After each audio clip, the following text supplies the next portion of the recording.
Hello, Mr. Taguchi. How are you? Well, thank you for meeting me, Ruben. It's very nice of you. A lot has happened since we last spoke. Yes, I'm anxious to hear how you are doing, and also thankful that the facility was able to accommodate us with I only have a limited amount of time, but yes, they are very. I have many friends here, as you might understand. So let me just start off by asking, how are you doing, Mr. Taguchi? I have been better, of course. This is not the best of situations, but and the thing that I think we talked about last session, the thing that bothers me about this is, Mr. Okimoto has disappeared, and maybe I was one of the last persons to talk to him, but I believe this misunderstanding about I had something to do with his. How do you feel about the talk, you being involved with his disappearance? It just makes me think about growing up and having this responsibility. This is actually not the job I would have chosen for myself.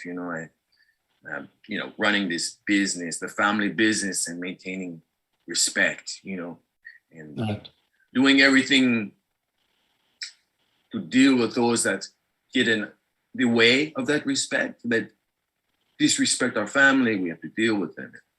So much responsibility, but it's so counter to my dreams and aspirations from before. I wanted to just simply write children's stories. Yes, you mentioned that last time. Yes. And I feel like, my mother was the matriarch, a very, very strong woman. Very stern, you said. Very stern, very stern. Like, no, but you do not mess, I think what you say, with excuse my French, but you don't fuck with my mom, right? Was the understanding. And when she chose me among my brothers to be the one who leads this business, I was honored, but at the same time, it took me away from the things I like to do, So the last time we met, you did mention a particular childhood trauma that involved your mother. And yes. There was a boy at my school who, he was new.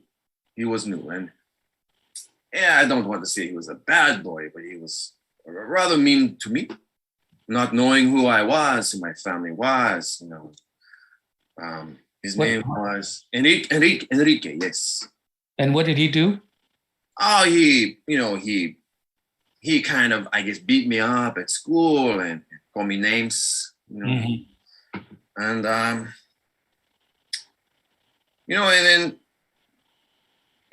my mother took care of this situation. She always gets involved, and when you're a little boy, you don't want your mother to come in and do these things for you. You feel... Well, okay, I'm going to stop you right there, Mr. Higuchi. You said she took care of the situation. Can you elaborate on that a little? Well, so without going too much into it, the boy... No, I need you to go into it. Well, the boy is not... Well, he stopped going to our school. Nobody ever saw him.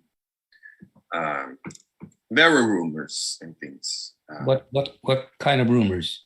That he had. Well, he had the thing is that he had some kind of accident, but I see. And you feel... My mother did not explain to me. All I knew was next day he was not in school, and my mother said she had taken care of it. We never saw him. He never came back. I assumed his family moved away. But I don't know. It just seems that my mother has shaped my life and given me less choices. I really wanted to write my stories and tend in the garden and grow the flowers. And now I'm I'm doing sorry. what I do. I didn't mean to interrupt you. No, it's okay. It's okay. I was going to ask you, would you like to do an exercise? Of course, Dr. Skuchar. Of Is course. there imagine that your mother is sitting on a stool in front of you, about 3 feet away. Yes, yes. So I want you to position yourself and I want you to look at her. Are you looking at her? Can you Yes, see her? I see my mother's face. Yes. I want you to ask, Mom, what happened to, what was the boy's name? Enrique. Enrique. Mom, what happened to Enrique? To ask her. Ask. Mhm. Mama, what happened to the boy Enrique? Now I want you to become your mother and I want you to speak as her answering you of this question. Well, Carlito, nobody may disrespect the Iguchi family. And this boy, whether he knew it or not, he did disrespect our family by disrespecting you. So we cannot have this. This is not something that can happen. And keep. Oh, yes. Carlito, must understand, we must take care of these things. We must make sure that these people do not do these things. And people must understand that you do not disrespect the Iguchi family. Now you ask her, I'm going to be you now. So Mom, what happened to him?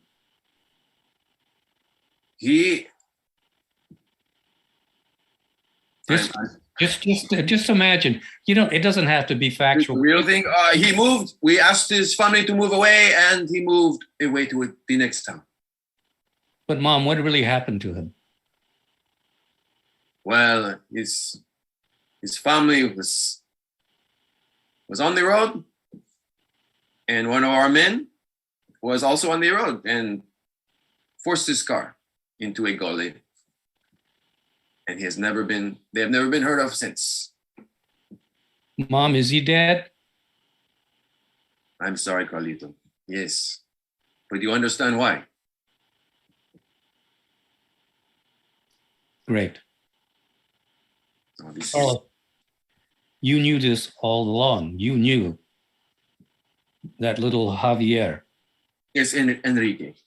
Oh, I'm sorry. I wrote down Javier. I'm sorry if I did not clearly say. No. You said it right. I wrote down Javier, but it was okay.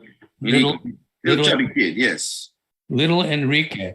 I think you knew, but you were tamping down this fact. It scared you, but I think you knew that your mother had Enrique killed.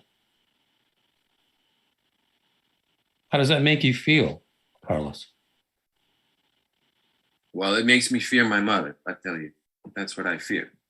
Ah, okay. And it's out of fear that almost everything in my business is done, Negotiations are sold through fear, intimidation. More money is made through fear and intimidation. It's kind of a cycle. Let's do another little exercise, Carlos. Of course. I want you to once again put your mother. She's sitting in front of you. All right, my mother. Yes, my mother. And I want you to complete this sentence. You're gonna talk to her and you're gonna say, Mom, if I wasn't afraid that you would kill me, I might, and then finish the sentence. Mama, if I wasn't afraid that you would kill me, I would love to write books for the little children. Keep going. This is great. And Dr. Eshuchar, this time in this place has given me much time to. I mean, they're only merely sketches, but I've written down some. May I share them with you? Oh yes, please. Yes. This is one I did last night. I'm sorry, it's not complete, but it's a sketch. Like this is a kind of a coming of age story based on my childhood. Mm-hmm. And it's sort of it's for I would say adolescence, and it's called My First Uzi. my first Uzi, or Carlito's first Uzi. Like, yeah, it's kind of a phase in one's life. You know, you get to handle an automatic weapon. This is a toy Uzi you're talking about? Oh, no, this is a real one. Yes. And another one I have is. Let's back up just a little bit. Oh, I'm sorry. Yes. At what age did you have a real Uzi, Carlos? Well, I was I was 12 years old. Yes. Very happy time for me. Yes, you know, because they are the best. You know, they are the best, most effective. And were you allowed to fire this weapon? Oh, yeah. Yes, of course. No, not at live targets, but you know, of course, just practicing. Yes, of course, just in preparation. Yes. I see. I understand. I was only 12. Dr. Scotchard. Well, Carlos, just in the few sessions that we've had together, it's apparent that you have lived a life that most of us could never dream of living. These are traumatic things that you're recalling. And these traumas, if left covered up or untapped, they can lead to serious psychological problems. Not being in touch with anger and fear can lead to other ways of expressing yourself, which can be harmful to you and can be harmful to society in general. Yes, I can see this. And you know, I would like very much in our next session, I would like to hypnotize you, if that is okay with you. Oh, that is very fine with me. Yes, of course. And you think it would help me? And I think if we would go back and examine some of these incidents from your past, especially your childhood, I think we will find a great benefit from this. And I would love to do this. Yes, doctor. I'm going to write this in my notes. I'm going to have to, of course, clear this with the warden. Well, of course. He's a very good friend of mine. I'm sure he will understand. Yes. And I don't think it's possible that we do it via this link. Oh, I don't. Yes. It would probably have to be in person. Oh, of course. Yes. So I'm going to write this down, and this is our next session. I'm going to see if we can make this happen. Oh, of course. And I mean, hopefully I will not be in this same place, you know. Well, you have been sentenced to 3 years is what you told me. Well, it's but you know, this is, I am trying to appeal, yes. But we'll see what happens with the appeal, and perhaps, you know, my situation can change. But I thank you, doctor. Well, I want you to stay strong. I want you to keep writing. This is very, very good what you're doing, sketching, and also keep a log of the dreams that you are having. Yes, sir, absolutely. I've been doing this very carefully. Excellent. Carlos, I wish we had more time. Yes, yes, they're calling me. I have to go. Yes, I'm keeping an eye. I have to have dinner. So yes. Okay. You stay safe, and I look forward to our next session. Thank you, doctor.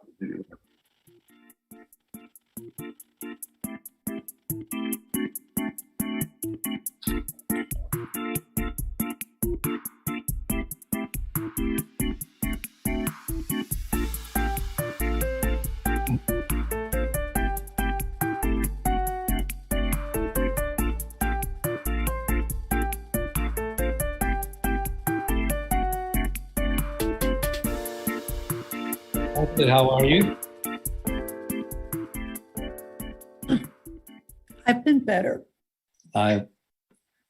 It seems that we're starting, and you've already have been experiencing some some emotional incident. You want to tell me how you were feeling, just as a way of starting and checking in? Well, Doctor, as you know, this meeting was something I never wanted to do, but I'm desperate, and I feel like I have no choice. Yes. Well, you do have choice, Leslie. The fact that you're here, you've made this choice, and so you congratulate yourself for that. You do have choice. I can't, Doctor, because the reason I'm here is because I have no choice of the body I'm in. Okay, I understand. Okay. Several meetings ago, I brought up, the council meetings. Yes. I initiated the idea of White Wednesdays. Yes. And really, Doctor, it's because I'm white. I'm white, and nobody sees that.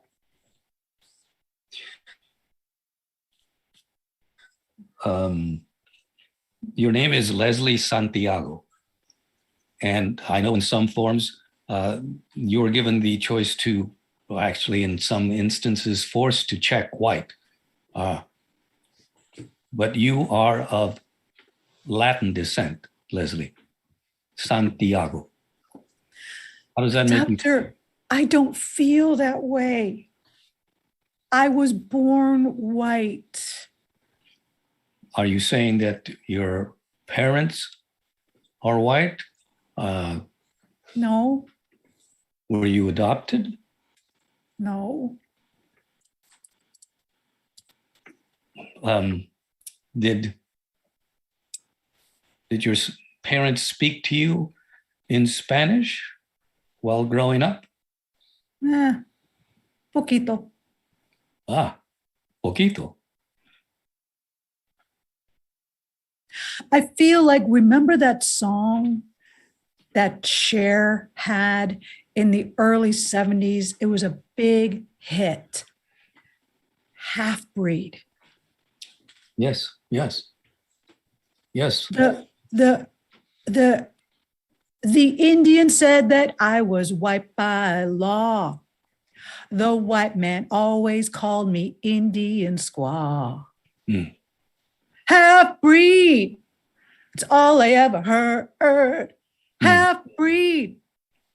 That's how I feel. And what's even more confusing is that Cher is actually Armenian. He's Armenian, yes, yes. And also recognize that that was a song that was written for her, and she sang it with a lot of commitment and gusto, and actually dressed the part. If I recall, she dressed herself as a native person in singing. Oh my God, those beautiful white feathers. Do you remember that album cover? It was just from head to toe. Yes. It was just gorgeous. Yes.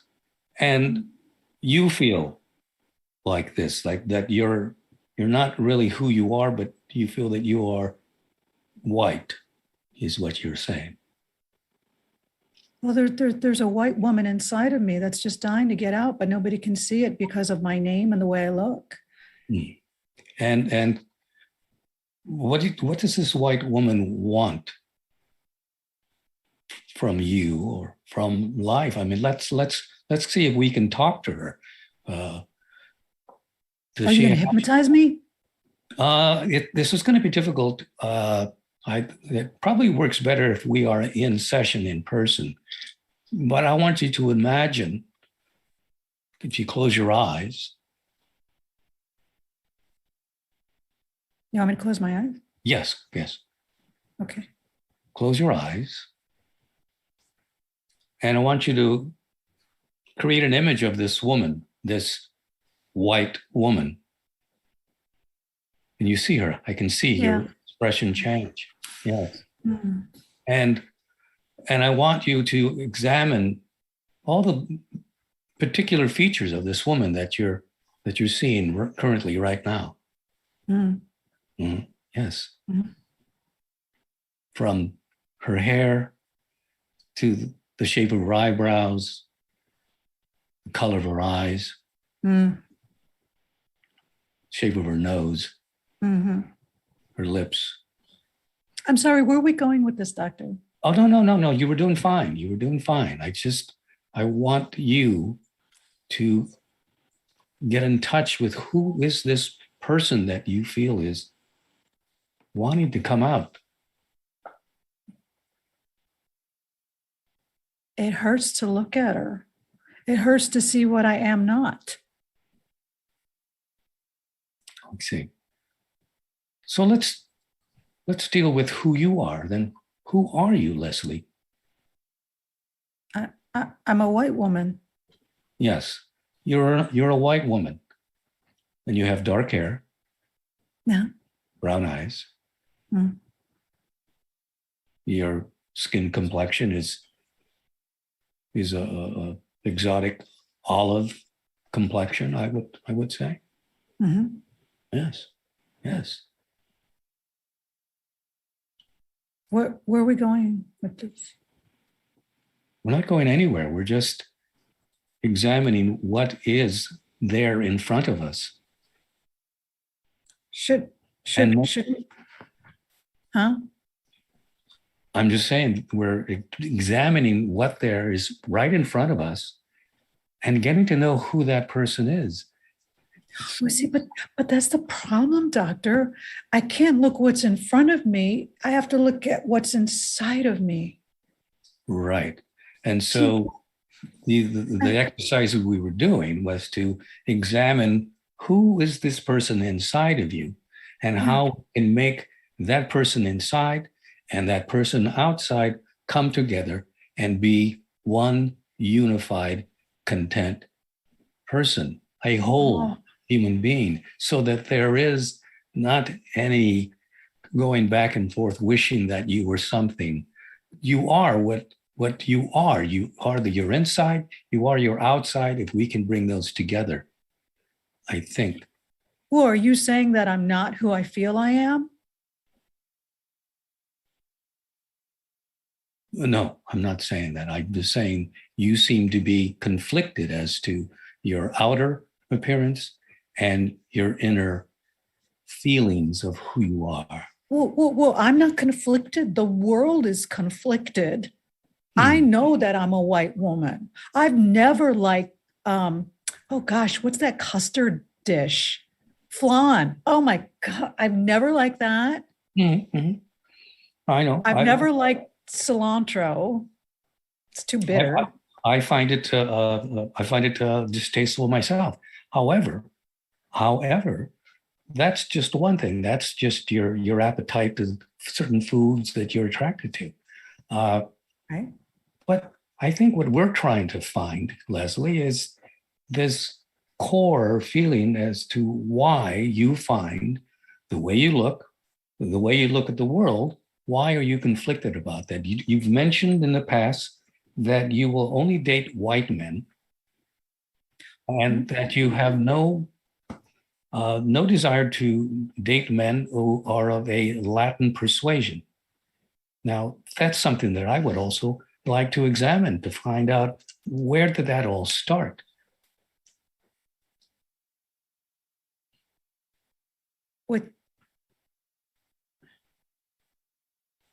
With David Cassidy.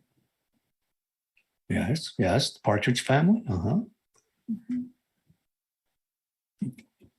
Keep on. Just tell me about David Cassidy. Well, he was everything. I mean, if you think about it, I mean, he was a beautiful pop idol. He was a talented singer. He was a very good comedic actor. He was in amazing shape. He was the perfect man. And I'm like, that's my tribe. That's when I first noticed that's my tribe. Mm-hmm. Yeah. Have you, I think you have, I think you mentioned that you've dated white men, yes? Yes. And how was that? Delightful. Mm-hmm. Uh-huh. Are you currently in a relationship with a Caucasian? It's hard to tell. I mean, I feel, I think I call more than he calls me. And we don't see each other as often as I like. But when we are together, we're like really good together.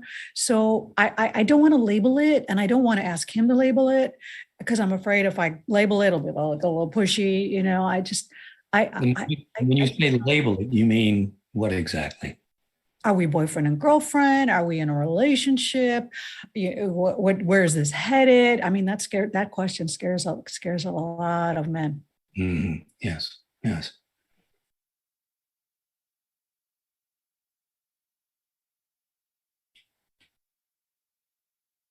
And what scares you, Leslie?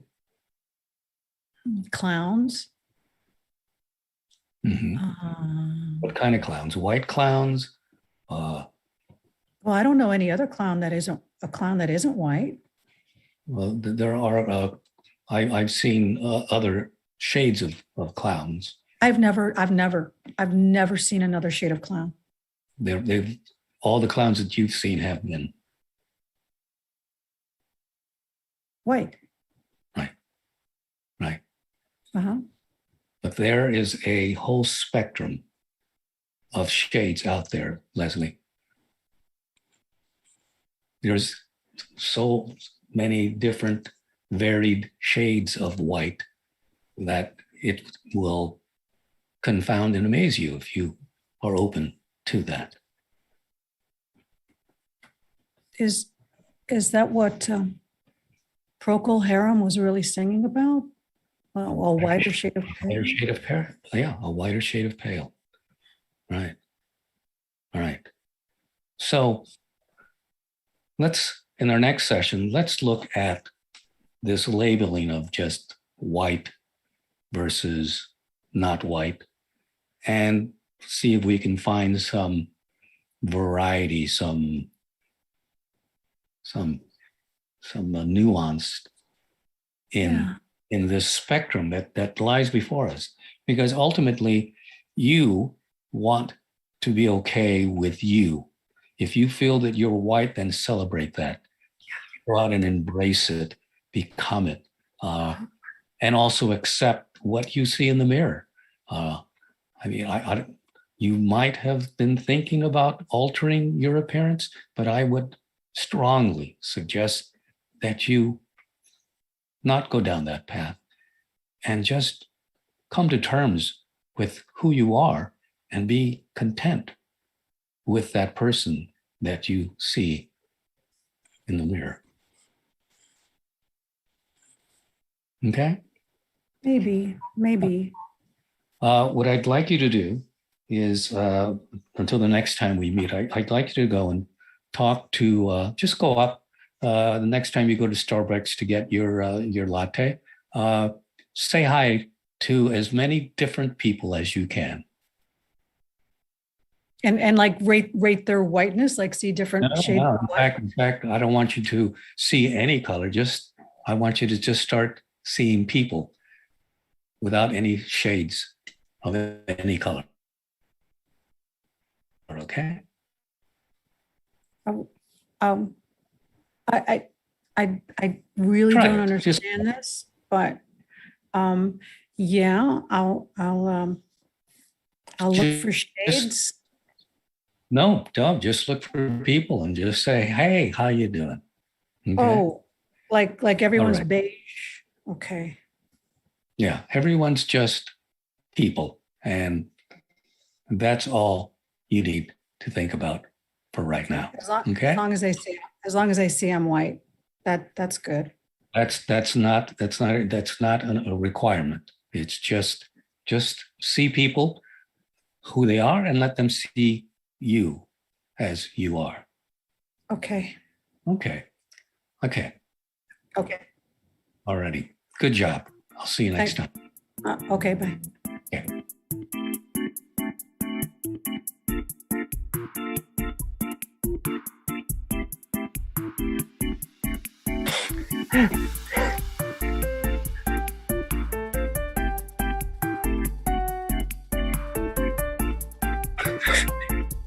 I've been just fucking freebasing on bibimbap and Twinkies since then, Ruben. Or I'm gonna fucking say it. You see this sweet that I am? Yeah. The committee is paying for the sweet and perump right now, right? I fucking miss it, Ruben. I fucking miss it. Gabe. Yeah, Ruben. First, Gabe. Yeah, Ruben. I'm here. I'm sorry, Ruben. I'm just a wreck. Okay. Yeah. I get that. Ruben, can you, for this session, can we do something? Can we try something, Ruben? Yeah, anything to get my mind off of her, Gabe. I'm even talking to myself now, Ruben. I'm talking to myself. You tell me what to do to get over this heartache, man. Because Grace was my world, man. I don't know what to do, man. You're my buddy, Ruben. You tell me what to do. Gabe, first, I want you to take off the sunglasses. Oh, I can't. It's a masking thing. I can't say. I understand it's a masking thing. And if you want to get to the core of anything, you're going to have to face yourself. And in this session, face me. So let's lose the sunglasses, Gabe. Can I work towards that? Maybe, can I just maybe build to that, and then maybe I'll pull it down as my defenses just kind of lower. Is that all right? Is that all right? And also, I would recommend and suggest that you eliminate the background that you're using, because it's obvious you're not really in that room. Your hand is disappearing when your hand moves away from your face. I can't even do this right, Ruben. I mean, let's try to just bring ourselves here where we are and check in to where we are. Fine. Turn it off. Fine. I'm turning it off. Right. I'm turning it off. Right. Anyways, Ruben, look, ever since she left, ever since she found out that I told the world that she had HPV, this is where I'm at, man. This is where I'm at. That's another background. It's okay to let me know and where you are actually. It's okay. Let's do away with the facade and let's be here now. Yes, good. Breathe. Excellent. And then you can put down that fake cigarette. There we go. I don't know who I am anymore, Ruben. Well, what's your name? Come on. Say, I am. There you go. Just keep breathing. My name is Gabriel Yes. Rivera Atienza. Yes. And I'm heartbroken, Ruben. Okay, let's start talking about being heartbroken. She was like my first Asian girl, Ruben. She was like the first Asian like pearl that I've ever had, Ruben. You're talking about Grace. Grace, yeah. Yes. Yeah. Yes. And when we were like, we got into these fiery debates in our community, you were there. We got into these really strong, heated, it just ignited our passion, Ruben. You were there. And when we finally got the chance to just connect on that level of fire and love, it was just too much for me to handle. When you say too much, let's dig down and examine that. When you say too much to handle, what exactly are you referring to, Gabe?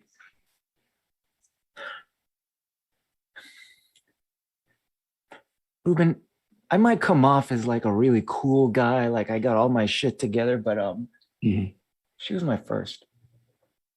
Oh, okay. Yeah, she was my first, okay? I'm saying it. She was my first, Ruben. And that is fantastic because you'll find, Ruben, and most people will. Are you talking to yourself or me? I'm saying that first love is always the most intense and most memorable. It will stay with you for forever. I'm never going to get over this, Ruben. I'm never going to get over this, man. Gabe, you should see what she looks like naked. Her skin is like milk, Ruben. It's like milk. And then when she just... We don't really need to go into particulars of Grace. We're more interested in just the feeling that has been brought up. I think Gabe, for the first time in your life, you allowed yourself to be vulnerable. Shit. Fuck, that's what I don't want, Ruben. Now, like, everyone's gonna start pissing on me. Oh, no. This is not going to happen. You're not going to let this happen. We are not going to let this happen. But can you imagine if you had not opened yourself up, this never would have happened. And I have to tell you, this is what love is. Love is about being vulnerable. Love sucks, Ruben. Love sucks, okay? It may be what you're feeling right now, Gabe, but love is a most beautiful, I hate to use the cliche, beautiful thing. And yes, it's scary. Beautiful. It's scary. It's hard sometimes. Sometimes love doesn't pan out. But I could already see our kids together, man. We were gonna have like 2.5 Korean Filipino babies and live like in Montrose, outside of the district, because the schools are better in that area. And then we were gonna like have Sunday dinners at the Korean Friendship Bell, down in San Pedro, and then maybe I'd bring her to Filipino town, and it just came crashing. It just came crashing, Ruben. And why do you think it all came crashing down, Gabe? What happened? Ruben, she was my first. Maybe I wasn't adequate enough for her in bed, Maybe I wasn't, because she's a worldly woman, Ruben. She's been to like, I think she's been to like New York. She's been to like Chicago. I've been as far as what? Joshua Tree? That's something. Some people never leave their hometowns. And okay, well, fine, Ruben. All right. It lasted like what? I think it was like 47 seconds. Okay. That's how long it lasted. Maybe that's why she left. All right. You want me to be vulnerable? I'm telling you now, I'm vulnerable. All right. I think you guys were seeing each other a lot longer than 47 seconds. No, I'm talking about the first time and every subsequent time after that. She was just being really, really nice and telling everybody that I was amazing. Okay. All right. So now we're talking about something else altogether. Yes, the sex, Ruben. The sex. Yes, I do remember that she did mention premature ejaculation. Okay. That happens, especially the first time. If it's the first time, it's going to happen like that. And it may happen in subsequent times when you are making love. But here, Ruben, just how can I get her back? How can I get her back?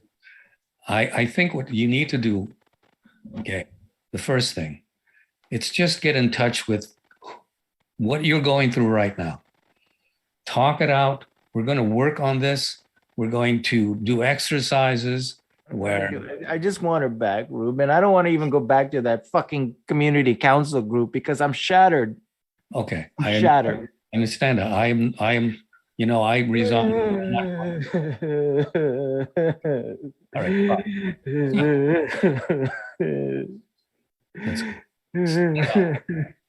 I don't know. Grace.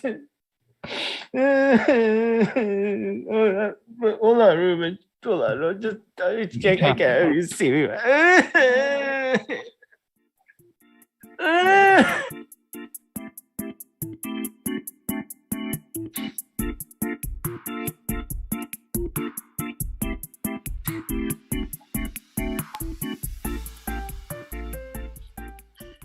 Hi, Ruben. Hi. Hi, Miriam. Huh? It's great to see you. It's great to see you. Hey, let's take a breath. Well, okay, wait. Taking a little water. Okay, let's take a breath. Together.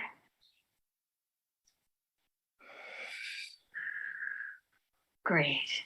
So let's start with our questions. How are you? I'm feeling pretty good. I feel grounded. I'm very very grateful that things are moving along. Great. And where are you? Well, right now I am hopeful. I'm very, very hopeful and grateful. Those are the two words that I'm really embracing right now. And who are you? I am Ruben Escuchar. Now, but who are you? Well, I've been using this moniker. I'm Ruben Escuchar, widower. This is something that I'm having to kind of recalibrate just as to who I am. Losing my wife has really been life altering, to say the least. And spending a lot of time talking to Elizabeth, I find that very therapeutic, especially when I have something to say. She was always my sounding board, and the fact that she's no longer here is not preventing me from still having dialogues with her. So I take advantage of that, and I speak with her every day. Oh, that's great. That's really nice. I love that. Yes. And I'm just going to keep going with the usual questions. So, and what are you? I'm a man who's grieving. Great. I'm a man who's learning that there is still a whole life out there for me. I am a man who's asking questions about what I want to do with the rest of my life. I am a man who's a little unsure at times. I'm a man who's a little sad at times. Yeah. I am a man. You are a man. You are a man. I'm a man. And why? Why are you? Just to finish off our questions. Why? You're a man. Why? Why are you? I'm a man because I choose to identify as a man. And in this day and age, as you know, there's a lot of different variables as to how people want to be perceived. 76 genders from the last time I counted. Yes, right. And I've been struggling with all these variations of gender and the sexual and transitioning. But I know that I am a man. You are. And you brought up sex, just mentioning gender and sex. And how are you feeling? Are you getting out there? Are you dating? No, I find that I'm just not ready for that. I still am in process of kind of working through that. And it's odd. I've been asked that question a few times of people, and I find it a bit insensitive to ask. So, are you dating? And I'm sorry I asked. No. It's not just you. It's just other people. And it's like it's the last thing in my mind right now. I am processing. I think when you lose someone, you do a look back on the life that you've shared together, and you look at the good things, the things that were positive and profound, and you also look at the times where you fell short and you wish that you could have been better at that particular time. And so there's a lot of just looking back. This has also propelled me to really get to my book that I'm writing. Right. How's that going? I think a lot of the conversations and the retrospectiveness that I've been experiencing has helped in me getting revitalized with the book. And I even have come up with a title, or I'm not sure what but I'm thinking about, I don't want to deal with your shit as a title. because I think this is something that a lot of people are very reluctant, I'm finding, to deal with other people's shit. Right, right. And write that down. Right. And in this case, No. I'm having to also look at my shit. And Your shit. my shit. So it's maybe that would be a title, your shit, my shit. Whose shit is it anyway? It is it. Yeah. I'm gonna write that down too. Right. So this has been Whose shit is it? that's it. I'm going to write that down myself. Whose shit is it? Whose shit is it? Because Good. this is the thing that I find in my practice is that people are always dealing with either their own shit or somebody else's shit. Well, you're a therapist. Yes. And So people come to you with their shit. and I know that. Right. And with Elizabeth, there was the literal dealing with her shit that really kind of for a while just through it paralyzed me, and I really had to take a real close look at that and examine what was it about her shit that I found so appalling.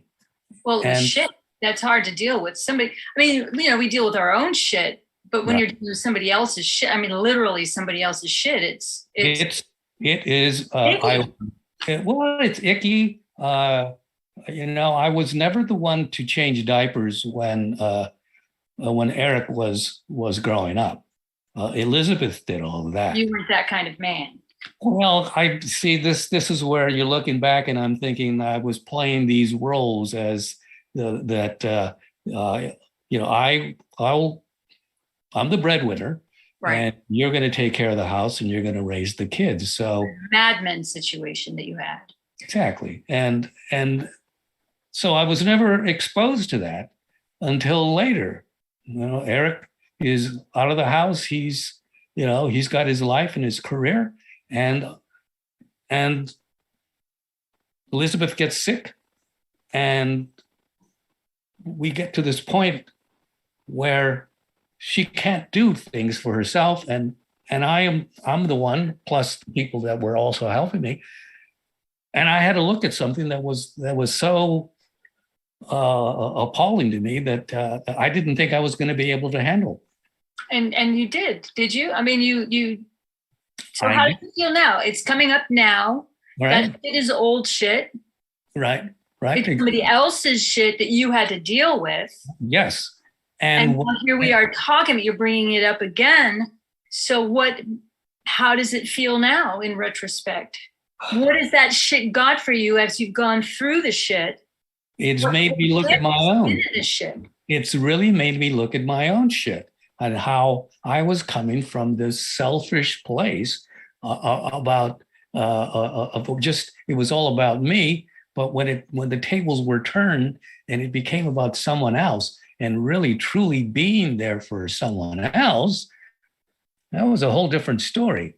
And I mean, though we could be using this as a metaphor, in fact, it was the actual dealing with it that really, really made a big difference in my life. There was a transformation when I was able to overcome that and look at that and see it for what it actually was.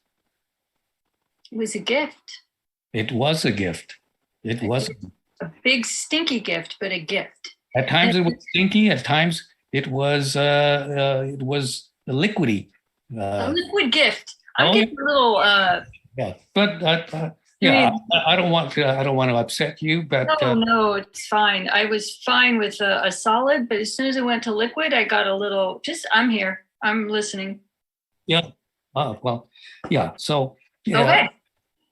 Are you okay? I'm great. I'm back. Okay. Great. That was good, and I know my limits, which is great. So you've given me a gift, which is nice. Well, this is one of the things that I am just as I look back, I'm grateful for so many things, and things that I thought before that I would just want to totally turn a blind eye to. But no, I think when you love someone, truly love someone, you accept them in total. And so, so the book in a way is talking about what is love. And love is loving their shit.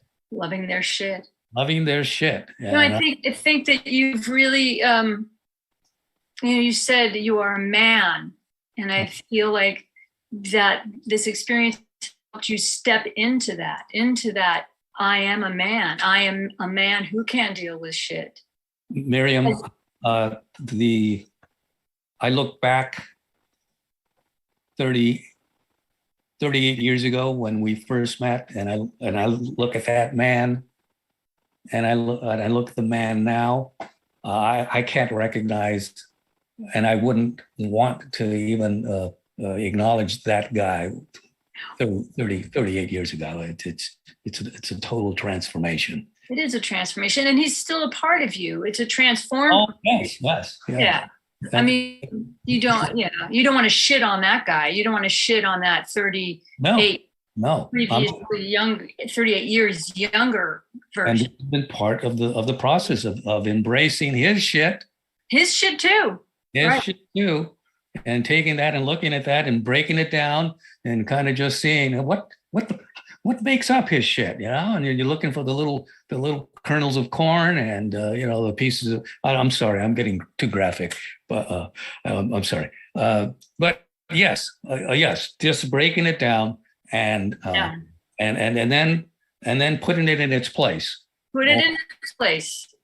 Or flushing it down and saying, hey, thank you. You served a purpose. You did. And I'm moving on. So good, Ruben. It's so good. And listen, I just want to take a little moment and just say thank you for really saving my life. I was very unhappy with the people that I was seeing, some of my colleagues, and there was just something that was. I just wasn't connecting. There was just a disconnect between. And when I met you and then we just started to talk, I felt this instant connection. And to think that I would find you, Miriam, there in the front office at the receptionist of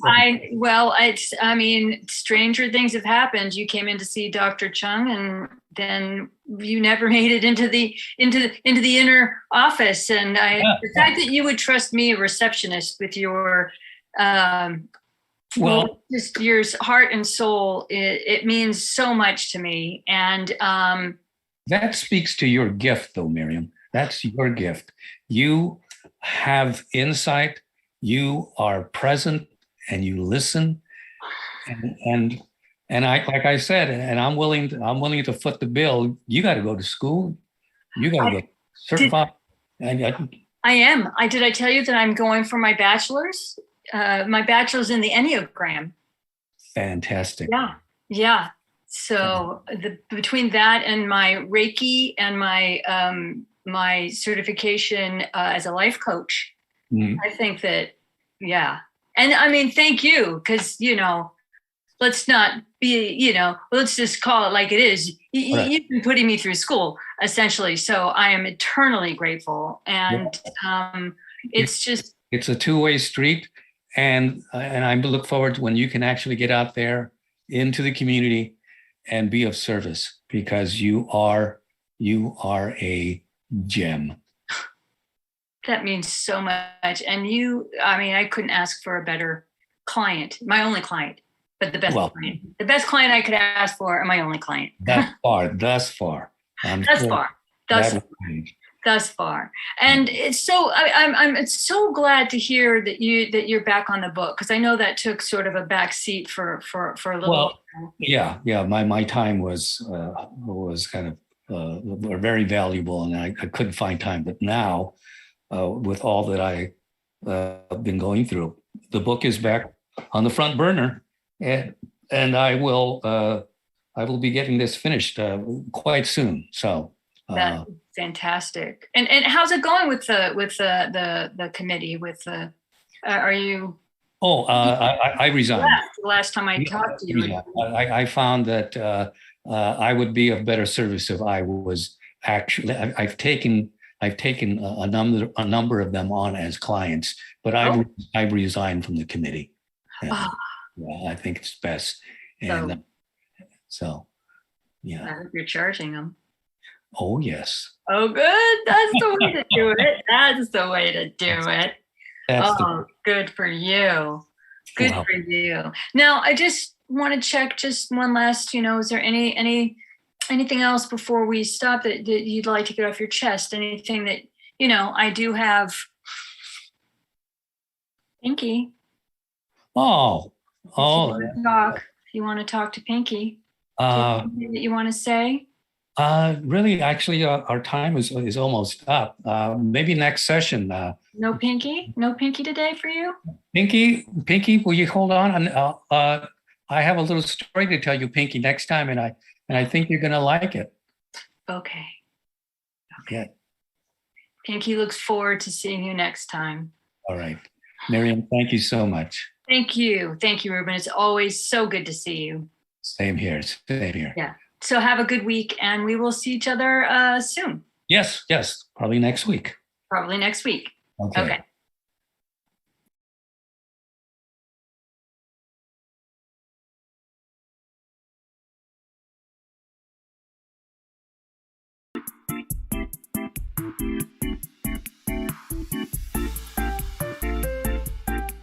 And that's our show. We'll bring back the cast. Robert Covarrubias as Dr. Escuchar, Doreen Calderon as Leslie Santiago, Kurt Yamamoto as Carlos Iguchi, and of course our longtime friend and wonderful special guest tonight, Tracy Burns as Miriam. Thank you so much. Thanks for having me. Of course, and thank you everybody who has tuned in to tonight as well as our other shows prior to this one.